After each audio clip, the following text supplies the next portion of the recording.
长这样子，然后屁股宽宽的，然后因为我是从小上半身很瘦，然后所以下半身很容易看起来很宽。然后以前很认真运动的时候，就出书的时候就真的就是很 fit，超美的这个。可是生完小孩之后就会有点变成就是变成这样，因为我的腿当初真的是大腿围胖到23寸，因为我的本来这个大腿外侧就很多那个气节。所以我那时候一去按摩的时候，全部都会呕青，然后非常非常痛。然后我也是一直发了吴依林老师的那个按摩的方式，可是他真的太狠了，很多细节哦，我很没有有兴趣。办法，好可怕，可以让你按得爽。那个时候我就是很流行，就是自己在除了运动，因为很难瘦局部嘛，所以就一定要按摩，因为我知道我这边太多气节会塞住，对，所以我就是敲胆经，对，敲胆经用，刮肝经没有用。这个我还没有这个刮，没有用，大家不要敲。这一根我也有，思璇老师送我的这一根敲只是让它穴位。老师，可是这一根超暴力我知道的。这一根我有用过。对啊，还可以这样子刮啊。对。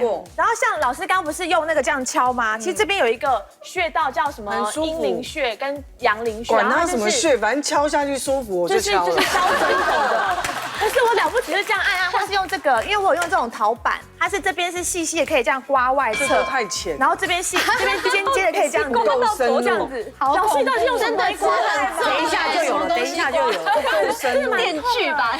对啊，然后好，我可以跟大家分享几个拉筋的方法嘛。然后等一下拉筋我很有兴趣。像我们就是很常需要拉大腿的后侧嘛，对，后侧，然后我们可以在瑜伽垫上面，然后坐着，然后你要让你的骨盆扎根，骨盆要坐好，对，你要让你的骨盆前倾，不要是这样驼背的 OK， 然后往前去摸，这个很爽，摸不到啊，摸不到没有关系，摸不到你可以用毛巾，对，你可以用毛巾，就是不要让你变成用这种哦，要力带，最主要是背要直，然后你的两个骨盆要往下扎根，好，然后再往上。如果你真的觉得这样很难的话，你可以一只脚会比较简单，对，那这样就可以拉你整个大腿的后侧。